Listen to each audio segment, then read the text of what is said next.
बेटा जरा रुको, मुझे तुम्हारी मदद की जरूरत है। आपको क्या कष्ट है बाबा? बेटा तुम्हें देखकर ऐसा लग रहा है कि इस संसार का कोई भी दुख तुम्हें नहीं है। क्या तुम मुझे इसका कारण बता सकते हो कि तुम इतने खुश कैसे हो? बाबा मेरे पास ईश्वर का दिया सब कुछ है।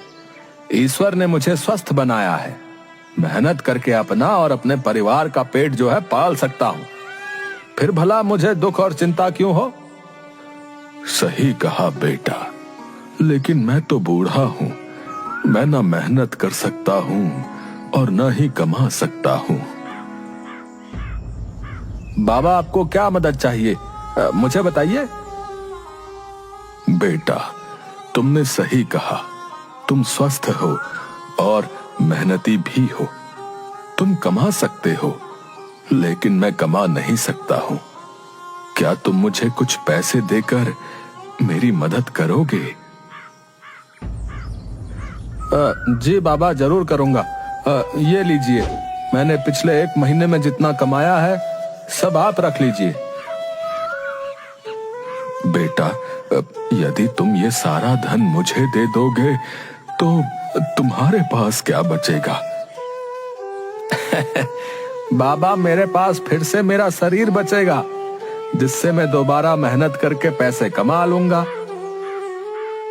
बेटा तुम्हारा हृदय सच में बहुत बड़ा है।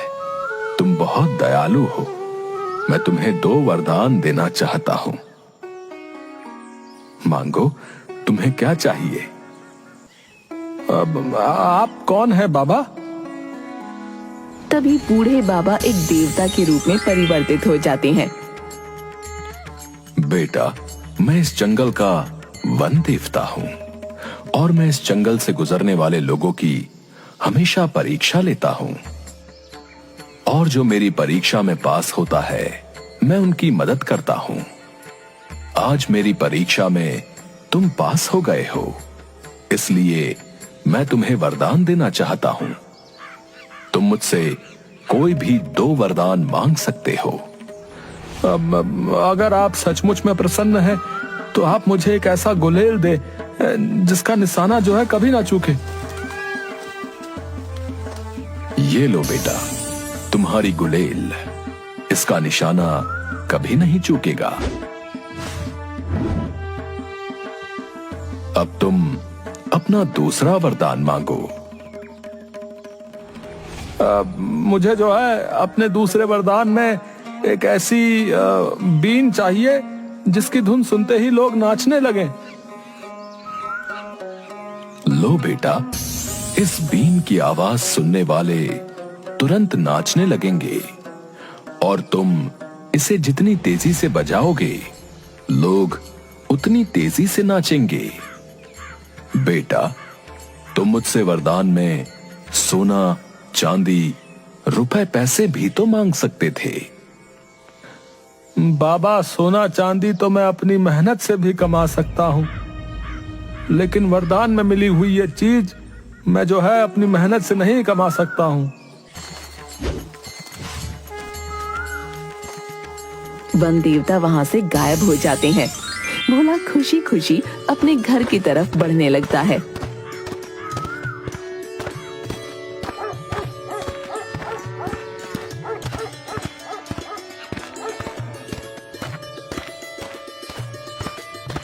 भोला को पशु पक्षियों से बहुत प्यार था।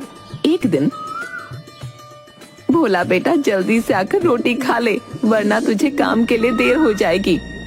बेटा जैसे तुझे लगता है तेरे पक्षी भूखे होंगे, वैसे ही मुझे लगता है मेरा बच्चा भूखा होगा। भोला हंसने लगता है। माँ तुम भी कैसी बातें करती हो? मैं तो बोल सकता हूँ, लेकिन ये बेचारे तो अपनी भूख और प्यास हमें बोलकर नहीं बता सकते, सिर्फ चूं चूं करते रहते हैं। अच्छा बाबा, पहले तू अपने पक्षियों को दाना पानी दे, फिर मैं अपने पक्षी मतलब तुझे रोटी देती हूँ। एक दिन भोला अपने काम की तलाश में बाजार के चौक पर खड़ा होता है। तभी उसकी नजर वहाँ खड़ी मूर्ति पर पड़ती है, जिसके पास पिंजरे में कई तरह के पक्षी कैद होते हैं। कितने सुंदर पक्षी हैं, और ये रंग बिरंगा तोता तो बड़ा ही मन भोला वाला है। न जाने क्यों ये आदमी इन पक्षियों को कैद करके रखता है। हे मेरा बस चले तो मैं इस आदमी के सारे पक्षी खरीद लूं और उन्हें आजाद कर दूं। क्या करूं, मेरे पास इतने पैसे भी तो नहीं है। भोला, आ गए तुम भोला? जी साहूकार जी, मैं आपका ही इंतजार कर रहा था। बताइए कहाँ काम करना है? अब चलो मेरे साथ, मेरे घर पर ही कुछ काम है, लेकिन काम थोड़ा ज्यादा है, तो शायद तुम्हें कुछ दिन वहाँ रुकना पड़े। कोई बात नहीं साहूकार जी, मैं काम पूरा करके ही घर जाऊंगा। आप फिक्र मत कीजिए साहूकार जी। तुम्हारे रहने और खाने की व्यवस्था मैं वहीं पर करवा दूंगा। अच्छा, आपका बहुत बहुत शुक्रिया। भोला साहूकार के घर में काम करना शुरू कर देता है। शाम को साहूकार का बेटा घर वापस आता है। पिताजी, पिताजी, ये देखिए मुझे कितना सुंदर पक्षी मिला है। हाँ बेटा, ये पक्षी तो सच में बड़ा ही सुंदर है, लेकिन तुम्हें ये पक्षी मिला कहाँ से? पिताजी, बाजार की चौक में एक आदमी पक्षियों को बेच रहा था, मैंने वहीं से इसे खरीदा है। अब ये मेरा हुआ। वो तो ठीक है, लेकिन इसका ध्यान रखना, पिछली बार की तरह ऐसा ना हो कि ये भी बिना खाए पिए मर जाए। सही कहा आपने, ये हमेशा यही करता है। बाजार से नए नए पक्षी लेकर आएगा, उन्हें दाना पानी समय पर नहीं देता, फिर वो बेचारे भूख से तड़प कर मर जाते हैं। नहीं नहीं, इस बार मैं पूरा ध्यान रखूंगा। भोला को पक्षियों के भूख से तड़प कर मरने की बात सुनकर बिल्कुल भी अच्छा नहीं लगा। 2-4 दिन बाद साहूकार का बेटा जो नया पक्षी लेकर आया था, वो भी बेचारा बिना दाना पानी के मर गया। भोला को पक्षियों के भूख से तड़प कर मरने की बात सुनकर बिल्कुल भी अच्छा नहीं लगा। साहूकार जी, आपसे एक बात कहूँ तो बुरा तो नहीं मानेंगे? हाँ बोलो बोलो भोला, क्या बात है? आप अपने बेटे को समझाते क्यों नहीं? ये कितनी गलत बात है कि वो अपने शौक के लिए पक्षियों को कैद करके रखता है, और उनका ध्यान न रखने की वजह से वो बेचारे अपने प्राण त्याग देते हैं। अब क्या बताऊं भोला, हम तो खुद परेशान हैं, लेकिन ये लड़का है कि सुनता ही नहीं। ओ, तुम्हें क्या करना है? ये पक्षी मैंने पैसे देकर खरीदा था। ये जिंदा रहे या मर जाए, इससे तुम्हें या किसी और को कोई फर्क नहीं पड़ना चाहिए, समझे? तुम अपना काम करो और यहाँ से चलते बनो। भोला उदास मन से अपना काम करता है और अपने घर आ जाता है। थोड़ी दूर जाने के बाद ही उसे एक व्यक्ति दिखा जो कुछ परेशान सा एक पेड़ के नीचे खड़ा था और अपनी गर्दन को ऊपर उठाए पेड़ पर कुछ देख रहा था। मुझे लगता है इस व्यक्ति को मदद की जरूरत है, मुझे इसके पास जाना चाहिए। सेठ जी, क्या बात है? आप परेशान लग रहे हैं, क्या मैं आपकी कोई मदद कर सकता हूँ? हाँ भाई, तुम मेरी मदद जरूर कर सकते हो। मेरा नाम मूर्ति है और मैं चिड़ियों का व्यापारी हूँ। चिड़ियों को पकड़कर उन्हें बेचना मेरा काम है। ऊपर उस पेड़ पर कितनी सुंदर चिड़ियाएं बैठी हैं। मुझे उस चिड़िया को पकड़ना है। अगर तुम उसे पकड़ने में मेरी मदद करोगे तो मैं तुम्हें मुंह मांगी कीमत दूंगा। भोला मूर्ति की बात सुनकर मन ही मन बहुत गुस्सा हुआ, लेकिन उसने मूर्ति से कुछ नहीं कहा। सेठ जी, अगर आप व्यापारी हैं तो आपके पास तो बहुत सारी चिड़ियाएं होंगी। हाँ, मेरे पास बहुत सारी चिड़ियाएं हैं। मैं रोज 100 से भी ज्यादा चिड़ियाएं पकड़ता हूँ और उन्हें दूसरे नगर में ले जाकर बेच देता हूँ। लेकिन सेठ जी, इतनी चिड़ियाओं का लोग करते क्या है? अरे तुम्हें नहीं पता है? कोई चिड़िया को खाता है, कोई उसे पालता है। सबके अलग अलग शौक हैं, लेकिन मैंने आज तक इतनी सुंदर चिड़िया नहीं देखी। अब तुम देर मत करो और जल्दी से इस चिड़िया को पकड़कर मुझे दे दो। मैं तुम्हें मुंह मांगी कीमत दूंगा। ठीक है, अगर आप मुंह मांगी कीमत देंगे तो मैं अभी उस चिड़िया को नीचे गिराता हूँ। भोला देवता का दिया हुआ गुलेल निकालता है और चिड़िया की तरफ बिना पत्थर लगाए निशाना लगा देता है। चिड़िया पेड़ से नीचे गिरती है। लीजिए सेठ जी, आपकी अद्भुत चिड़िया उस झाड़ी में है, जाइए उसे पकड़ लीजिए। हाँ हाँ, मैं अभी उसे पिंजरे में बंद करता हूँ। हाँ। मूर्ति झाड़ी में घुस जाता है। जैसे ही वो झाड़ी में घुसता है, भोला वन देवता की दी हुई बीन निकालकर बजाना शुरू कर देता है। बीन की धुन कानों में जाते ही मूर्ति नाचने लगा। अरे अरे, मुझे क्या हो रहा है? अचानक से मेरा शरीर अपने आप नाचने के लिए बेचैन क्यों हो रहा है?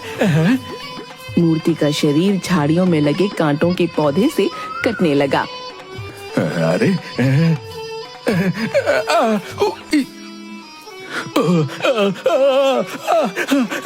मैं तुम्हारे हाथ जोड़ता हूँ, भगवान के लिए ये बीन की आवाज बंद करो। भोला बीन बजाना बंद करने की जगह और जोर जोर से बजाने लगता है। मूर्ति और जोर जोर से नाचने लगता है, जिसके कारण उसका शरीर बहुत ज्यादा घायल हो जाता है और उसके कपड़े भी जगह जगह से फट जाते हैं। मैं तुम्हारे हाथ जोड़ता हूँ, भगवान के लिए ये बीन बजाना बंद कर दो। मेरे पास जितने पैसे हैं वो सब मैं तुम्हें दे दूंगा, लेकिन ये बीन बजाना बंद कर दो।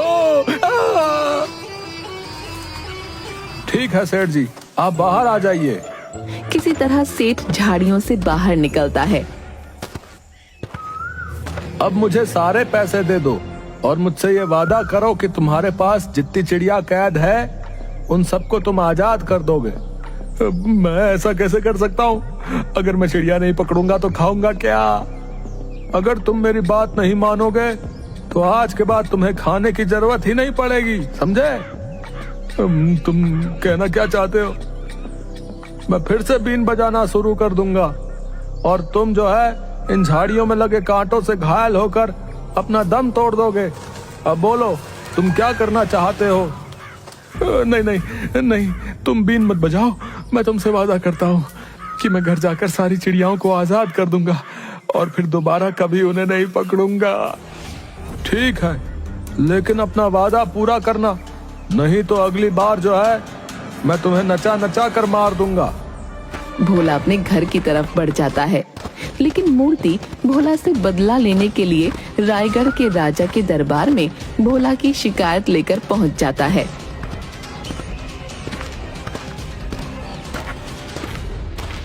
महाराज की जय हो। महाराज, मेरा नाम मूर्ति है। महाराज, मैं तो बर्बाद हो गया। महाराज, आपके राज्य में ऐसा अनर्थ हो रहा है।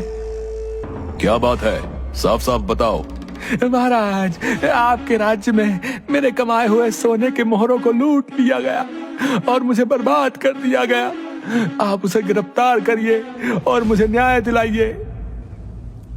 क्या नाम है उसका? बताओ। महाराज, मैं उसका नाम तो नहीं जानता, लेकिन वो रायगढ़ नगर की तरफ ही आया है और उसके पास एक गुलेल और बीन है जिसके बजने से शरीर अपने आप नाचने लगता है। वो एक जादुई बीन है।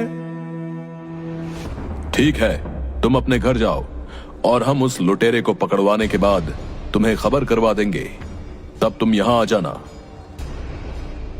महाराज अपने मंत्रियों को आदेश देते हैं और वो मूर्ति के बताए हुए वेशभूषा वाले व्यक्ति को ढूंढने लगते हैं और जल्द ही भोला को ढूंढकर महाराज के सामने पेश भी कर देते हैं और मूर्ति को भी राजमहल में बुला भेजा जाता है। महाराज, मेरा क्या कसूर है? अपनी जुबान बंद करो। महाराज, यही है वो दुष्ट, इसे तुरंत जेल में डलवा दीजिए। इसने ही मेरे जीवन भर की कमाई को मुझसे लूट लिया। क्या मूर्ति जो कह रहा है वो सच कह रहा है? तुमने इससे जबरदस्ती इसका सारा धन छीन लिया? नहीं महाराज, ये झूठ बोल रहा है। इसने अपनी स्वेच्छा से सारा धन मुझे दिया था। नहीं महाराज, ये झूठ बोल रहा है। इसने मुझसे मेरा सारा धन छीन लिया। महाराज, इस भोला को गिरफ्तार करने के बाद हमने जब इसके घर की तलाशी ली थी तो इसके घर से ये गुलेल और बीन के साथ सोने के सिक्कों की एक पोटली मिली। महाराज, यही है मेरी पोटली, मेरे जीवन भर की कमाई। भोला, तुम्हें शर्म नहीं आती? ऊपर वाले ने तुम्हें इतना अच्छा शरीर दिया है, तुम्हें तो मेहनत करके पैसे कमाने चाहिए, ना कि लोगों से छीन कर। तुम्हें पता नहीं लूटपाट करने की इस राज्य में क्या सजा मिलती है?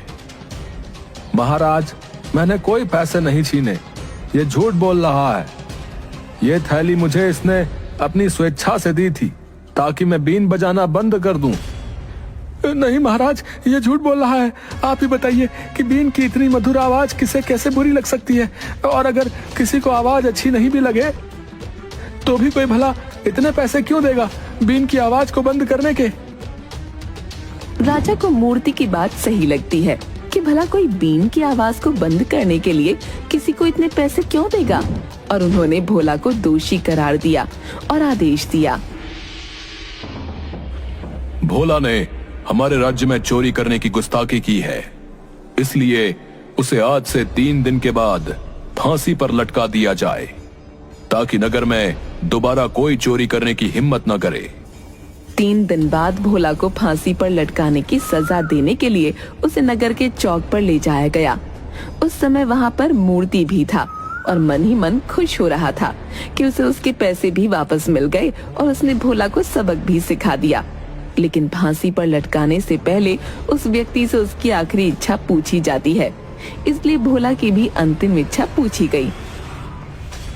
भोला, तुम्हारी कोई अंतिम इच्छा है तो तुम बता सकते हो, वो जरूर पूरी की जाएगी। हुजूर, मैं मरने से पहले जो है आखिरी बार थोड़ी देर अपनी बीन बजाना चाहता हूँ। राजा कुछ कहता उससे पहले ही मूर्ति बोल उठा, नहीं नहीं महाराज, उसे बीन बजाने की आज्ञा बिल्कुल ना दी जाए, वरना अनर्थ हो जाएगा। तुम शांति से खड़े रहो, क्योंकि मरने वाले की अंतिम इच्छा पूरी करना कानून का फर्ज होता है।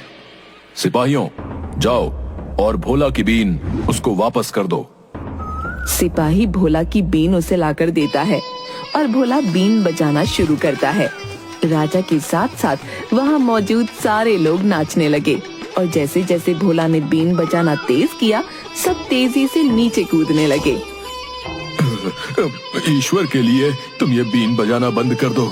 अगर तुम ये बीन बजाना अभी तुरंत बंद कर दोगे तो मैं तुम्हें प्राण दान दे दूंगा। अब बताओ सेठ, मैंने तुम्हारी पैसों की थैली छीन कर ली थी या तुमने स्वेच्छा से मुझे थैली दी थी? मुझे माफ कर दो, मैं तुम्हारे हाथ जोड़ता हूँ, बस ये बीन मत बजाना। मैंने वो थैली अपनी स्वेच्छा से तुम्हें दी थी। इस दुष्ट मूर्ति को अभी कैद खाने में डाल दो। महाराज, मुझे माफ कर दीजिए, मैं इसी लायक हूँ। आप मुझे कारागार में डाल दीजिए, परंतु इस बीन की आवाज से बचा लीजिए। महाराज, इसने सिर्फ पैसों की थैली ही नहीं दी थी, इसने मुझे यह वादा भी किया था कि इसके पास जितने भी पक्षी हैं उन सबको ये मुक्त कर देगा। राजा सिपाहियों को आदेश देते हैं कि मूर्ति के पास जितने भी पक्षी हैं उन सबको आजाद कर दिया जाए और मूर्ति को आजीवन कारावास में डाल दिया जाए। राजा भोला से, भोला, हम बाकी चीज तो समझ गए, लेकिन तुम्हारे इस जादुई बीन का राज क्या है?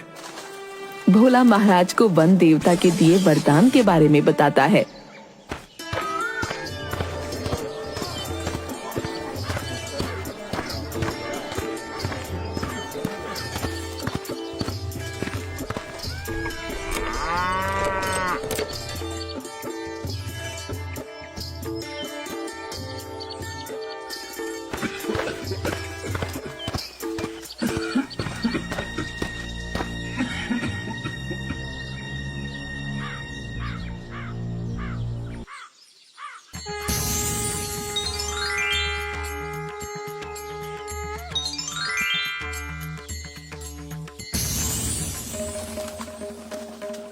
हम तुम्हारी सूझबूझ से बहुत प्रसन्न हुए। अगर तुम चाहते तो वन देवता से अपने लिए सोना चांदी, धन, वैभव कुछ भी मांग सकते थे, लेकिन तुमने अपने बारे में नहीं सोचकर पूरे नगर के बारे में सोचा, पक्षियों के बारे में सोचा। इसलिए हम तुम्हें अपने राज्य में मंत्री का पद देते हैं। महाराज, आपका बहुत बहुत धन्यवाद। महाराज, पशु पक्षियों की रक्षा करना हमारा कर्तव्य बनता है, लेकिन जो है उन्हें कैद में रखकर नहीं, उन्हें उनकी आजादी देकर। मैंने जो किया सिर्फ ये सोचकर किया कि हमें भी तो अपनी आजादी पसंद है। उस दिन के बाद रायगढ़ में फिर से पहले की तरह चिड़ियों की और उनके साथ साथ बच्चों की आवाज भी गूंजने लगी।